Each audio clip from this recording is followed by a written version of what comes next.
I'm excited to dive in with you, man. I was reflecting on the drive over here, which I told you I was on your show. I started getting kind of teary-eyed because I was thinking about this journey of life that I've been on. And I remember when I lived with my friend Dave at his house, and he was listening to a podcast on his phone, and he was doing laundry. And I was like, what are you doing? He's like, oh, I'm listening to a podcast. And I was like, why? Who would do that? And this is 2016-ish. And he was listening to School of Greatness podcast. Wow. And I was listening to it. I was like, this is cool. I was like, I think I could probably do something like this. I might be good at this. I should give it a shot. And so it's crazy, this journey that I've been on to growing it. And you've had a podcast longer than I've had a podcast, a couple of years longer than I have. 11 years. And when I first started, I was like, I felt like there was nobody in the space. Right. And so I'm curious with you, just in the beginning, like, what's the journey been like for you, a young guy, 11 years ago?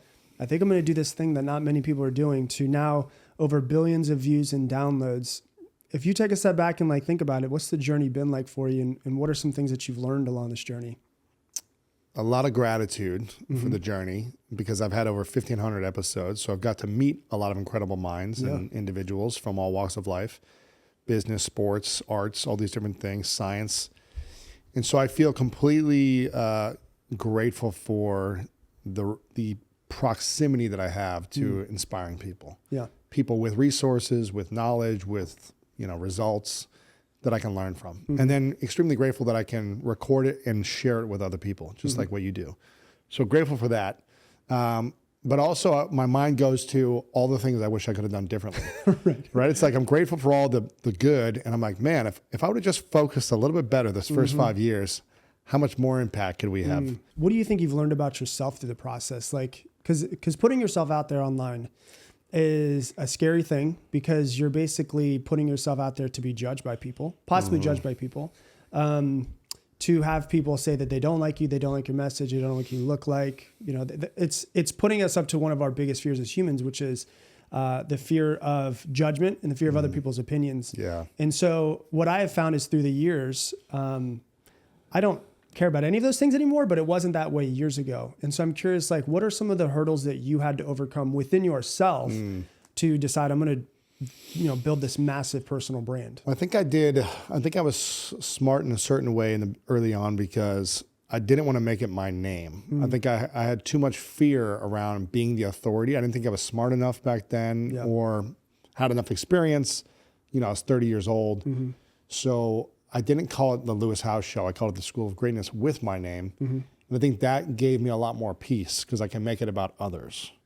And so also in the transition of that, more people are like, hey, we want to hear more from you. And so I've had to overcome that now, and I'm starting to do more solo content and more individual personal content, which I've always kind of shied away from. Yeah. For a number of reasons. One, ego. I didn't want my ego to be like running the show and be like, look at me, I have all the answers, which I've never thought that I did. Two, you're setting yourself up for more criticism when it is your personal content. Yeah. The whole thing's incredible, because I think a lot of times we think it's kind of like the phrase, shame breeds in the dark, where it's like when you bring it to light, it has no more power over you. And like your mess is your message. And it did become this thing where you allow other people to heal. But it's so hard for us to be vulnerable, especially about the things that we have the most shame around. And so the thing that I like to said is that you said there has to be some context with it, and your therapist kind of helped you with that. For anybody who's out there that has gone through something that they want to share with other people, can you give them kind of like the steps of what that would look like and how it helped you? The thing that she told me, because I was like, I'm really afraid. I was like, I opened up about this in this workshop. But I felt like it was a safe environment, because we all went through stuff and we were all opening up about everything, right?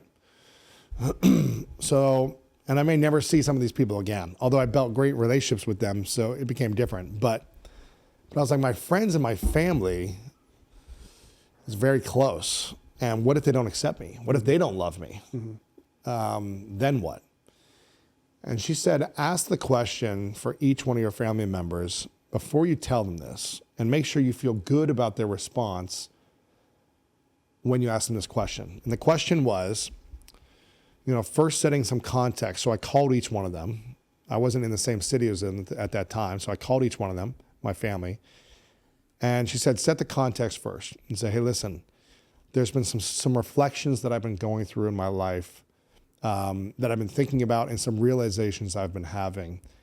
And I realized there's some things that I'm ashamed of that I want to tell you about, but I'm really nervous and I'm scared.